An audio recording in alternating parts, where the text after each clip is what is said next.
Shrimati Nirmala Sitharaman ji.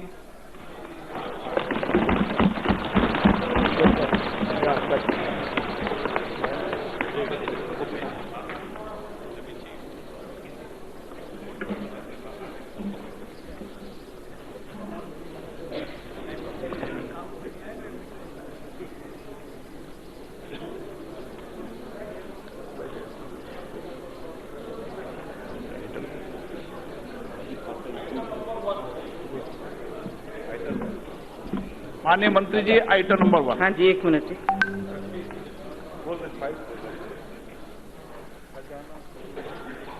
Sir, I rise to lay on the table a copy of the following papers: report of the 15th Finance Commission for the year 2020-2021, explanatory memorandum on the action taken on the recommendations contained in the report of the 15th Finance Commission. Item number 2, Shrimati Nirmala Sitharaman ji. नए दशक का पहला आम budget में मैं आप सबका अभिनंदन करता हूं, स्वागत करता हूं। Sir, I rise with your permission to present a statement of the estimated receipts and expenditure of the Government of India for the year 2020-2021.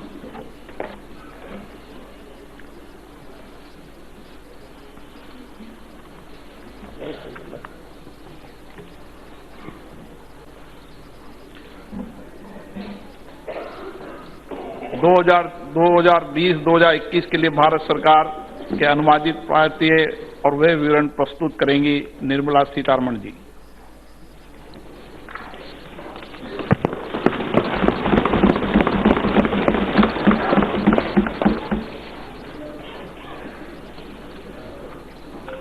I rise to present the budget for the year 2020-2021. Sir, in May 2019, Prime Minister Modi received a massive mandate to form the government again. With renewed vigor, under his leadership, we commit ourselves to serve the people of India with all humility and dedication. People of India have unequivocally given their Janadesh for not just political stability and also reposed faith in our economic policy. We can achieve that and have our youth gainfully and meaningfully employed.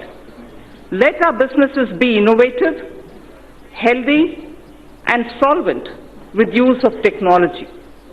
For today's youth, born at the turn of the century, for every member of the scheduled castes and scheduled tribes who seek a better life, for every woman wishing to stand up and get counted, for every individual from the minority sections of our society, this budget aims to give and have your aspirations and hopes addressed.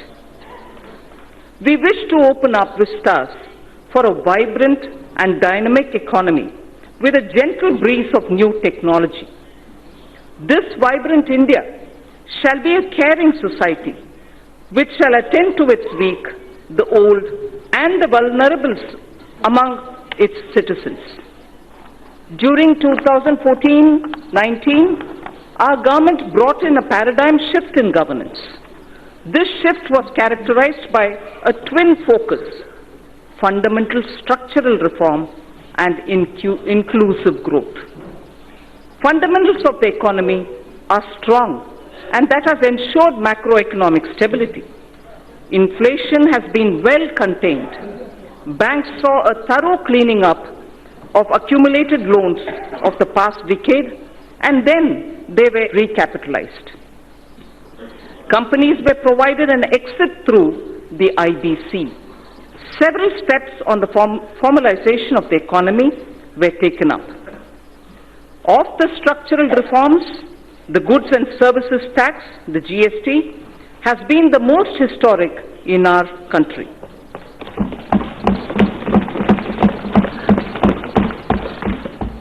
Its chief architect is not with us today. I pay homage to the visionary leader, late Sri Arun Jaitley. At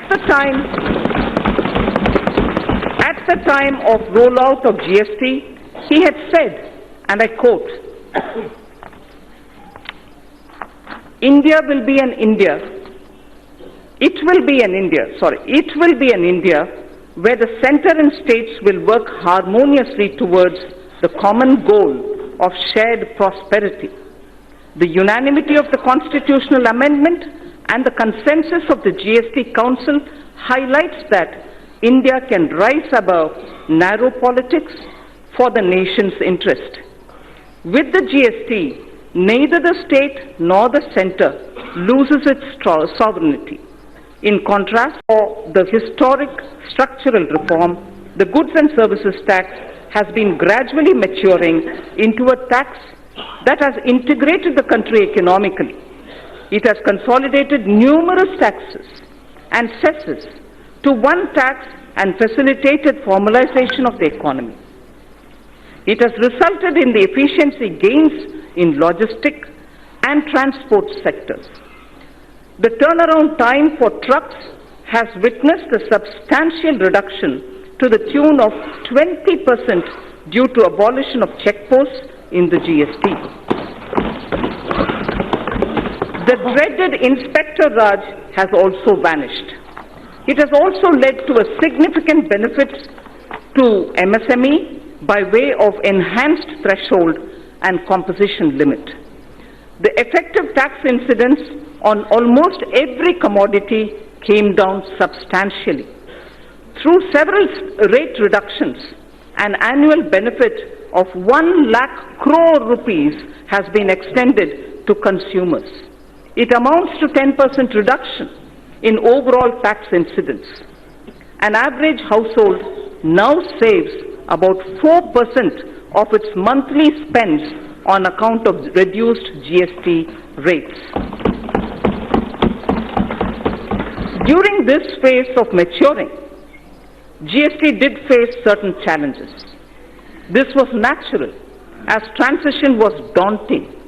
GST Council has been proactive in resolving issues during the transition. In the last 2 years, we have added more than 60 lakh new taxpayers. A total of about 40 crore returns were filed. 800 crore invoices were uploaded and 105 crore e-way bills were generated. There has been extensive engagement with stakeholders. A simplified new return system is being introduced from 1st April 2020. A former Prime Minister had once voiced a concern that the fruits of the welfare schemes were not reaching the intended citizens. The common and deserving citizen was only receiving 15 paise of every rupee sent to him.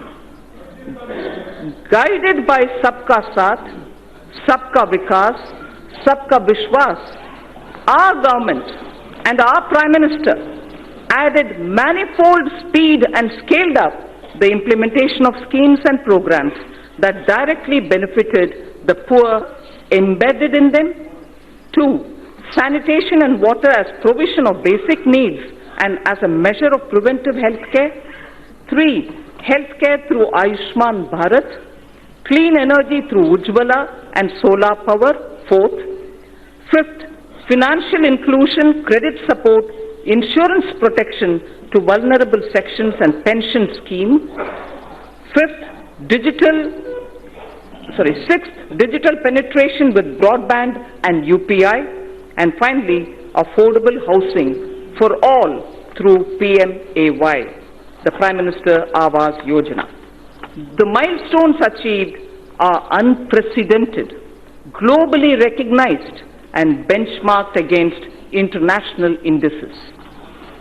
This strategy changed the established order of a few individuals, cornering most of the benefits, and was appreciated by the people.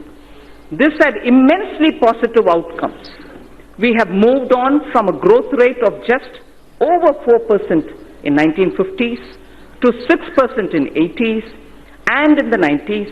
However, during 2014 and 19, we clocked a growth of 7.4% on average, with inflation averaging around 4.5% itself. It is worthwhile to note that inflation was close to 9% in the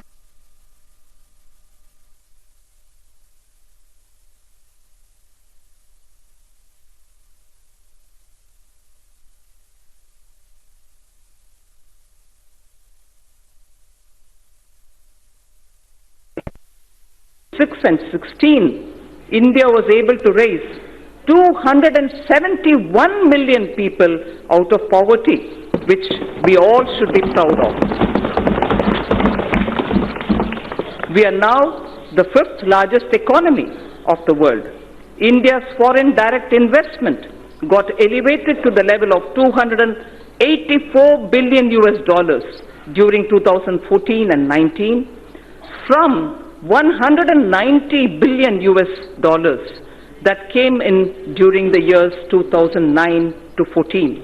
The central government debt that has been the bane of our economy got reduced in March 2019 to 48.7% of GDP from a level of 52.2% in March 2014. Just between 14 and 19, I recall this figure, the central government's debt in March 2019 has come down to 48.7% of the GDP from a level of 52.2% in March. Productive age group, that is 15 to 65 years of age in India, being at its highest. So these are the two cross-cutting streams, keeping in the backdrop while we are talking about the budget today. This combination is special to contemporary India. Across the world, if there is a shrinking of globalization, equally there is a debate on the efficacy of monetary policy too. The efforts we have made in the last 5 years and the energy, the enthusiasm and the innovation of our youth are the ignition required to push forward.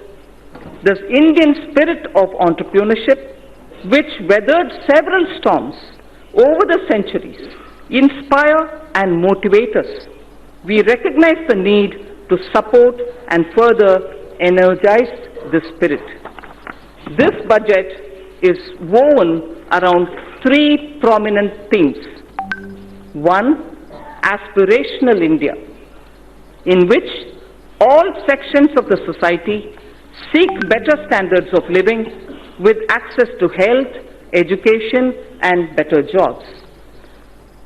2, economic development for all, indicated in the Prime Minister's exhortation of Sabka Saath, Sabka Vikas, Sabka Vishwas. This would entail reforms across swathes of the economy. Simultaneously, it would mean yielding more space for the private sector. Together, they would ensure higher productivity and greater efficiency. And 3, ours shall be a caring society that is both humane and compassionate. Antyodaya is an article of faith. So, I repeat, this budget is woven around 3 prominent themes: aspirational India, economic development, and a caring society. The digital revolution, which has placed India in a unique leadership position globally, will see the next wave. We shall aim to achieve seamless delivery of services through digital governance, to improve physical quality of life through national infrastructure pipeline, risk mitigation through disaster resilience, social security through pension and insurance penetration. Each one of these initiatives and their components would be benchmarked to international standards, and the indices would be announced soon.